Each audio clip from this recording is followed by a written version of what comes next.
Well, KZN authorities are reporting a decrease in road deaths this year, but there are concerns over the number of trucks involved in crashes. Traffic is expected to pick up on the country's major roads today as holidaymakers head home. Let's go to our reporter now, Nqobile Madlala, for the latest on that. Nqobile, always a pleasure speaking to you. I think it's good news that we're hearing how we've had road deaths decrease this time around. However, what remains a big problem, something that we need to continuously talk about, is this issue of trucks, designated roads, the way in which trucks are able to utilize these roads and averting even further road deaths. Let's talk a little bit about that.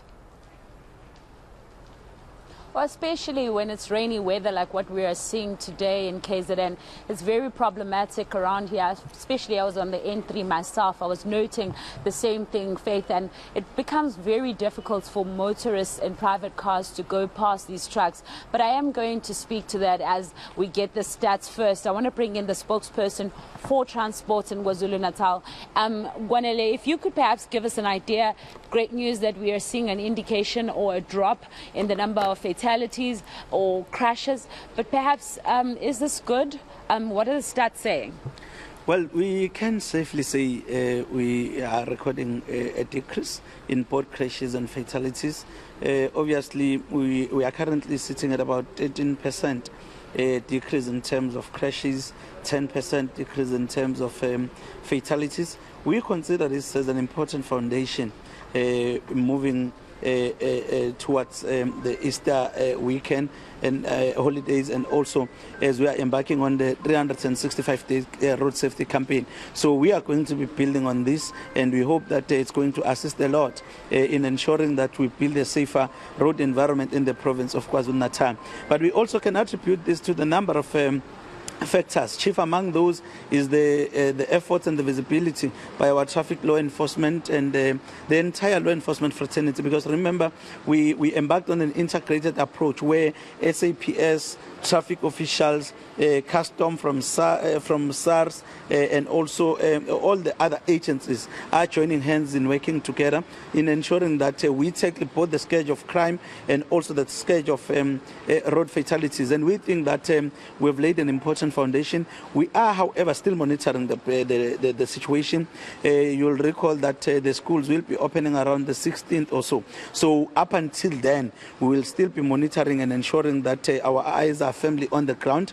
We have unfortunately recorded today another crash on the N2 in Zinkwazi where 2 people lost their lives, and this is quite a critical period where people are now going back, which we need to monitor very closely, ensuring that people, even if they go back, they are safe and we sustain this downward trajectory. And I want to speak to that. Did we have any major crashes this festive season then that you dealt with?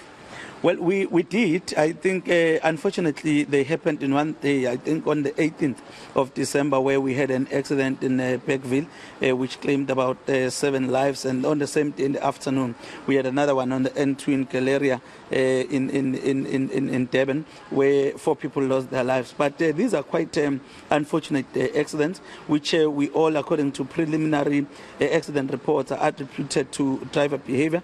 And we are also appealing to motorists. As you can see that it's pouring in KZN, and there has been some weather predictions and warnings that the weather is going to be very bad, and we appeal to people to adjust their driving behavior and possibly to postpone their trips when necessary.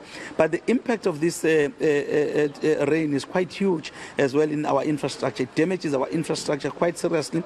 Some of the roads have been wiped away. There is a road that is linking Winan and the area of Greytown, where the AMCO pipes were wiped away. So there is currently, our teams are working on the access on that road. Most gravel roads are being washed away. Some roads, water is flooding on top of the bridges, and it's dangerous to cross over. So we urge our communities to work with us. These are unforeseen circumstances caused by the changes in global weather warming, and we need to work together in ensuring that at least we are able to save lives and not have too many fatalities. But I think one of the major issues at the moment as well as motorists that they are worried about is also the trucks. how are the trucks going to be controlled going forward? I myself was on the N3 today, and it becomes very difficult. You've got 4 lanes where you can't even drive because all trucks have taken off of these 4 lanes. That makes it very dangerous for anyone who's driving. How are you tackling that? Well, we must firstly acknowledge the fact that in October we had about 55 crashes involving trucks, which is quite unprecedented. This includes even the Pongola crash and Peter Brown, where there's been a lot of accidents. But we've made serious interventions. For instance, on the entry in Pongola, we have now opened a satellite police station. We've got traffic police that is deployed there. And there are a number of other interventions that we are making in that particular area. And on the end to Peter Brown, we've shortened, working with Sandra, the construction period.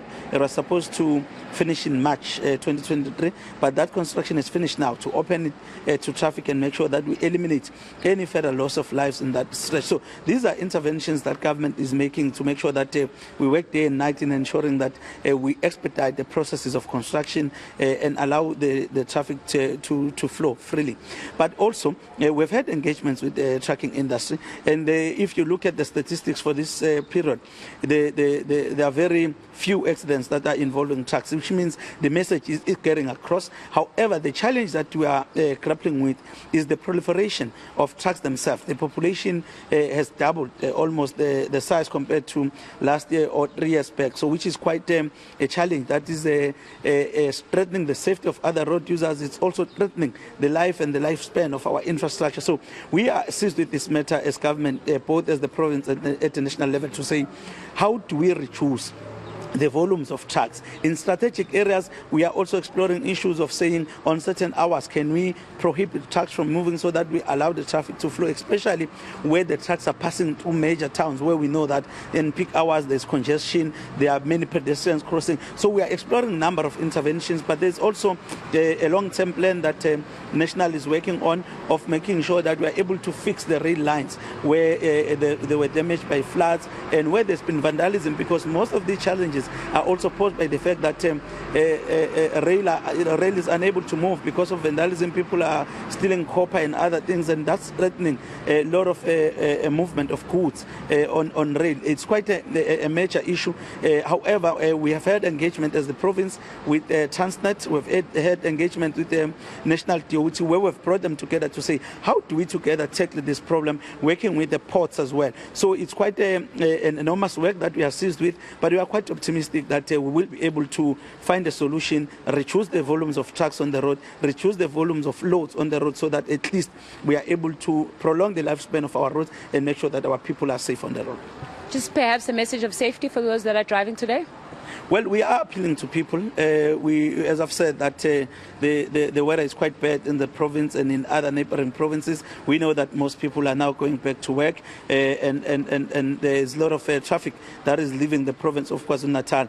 But also we have deployed our teams working with the Department of COCTA as well, which is leading the province in terms of disaster. All the teams have been placed on high alert to respond to any eventuality that might occur. Our traffic officials as well are part of that rapid response team to ensure that we are able to respond with speed whenever there is any occurrence on the road. But we will continue also to monitor the situation on the road. You will see we have stopped more than 90,000 vehicles since the start of December to date, and we will continue. We have issued more than 10,000 fines. So we've done all we can. We have interacted with various stakeholders, and we'll continue making sure that we engage with people until we are able to understand that road safety is our collective responsibility. Thank you very much. That's Nqobile Madlala, who is the spokesperson for transport in KwaZulu-Natal. But there you have it, Faith. They are working on a plan to ensure that traffic, that the truck issue can be sorted. But it's good news indeed to see that there is a decrease in those fatalities. But a loss of life is still a loss of life, so it's one too many.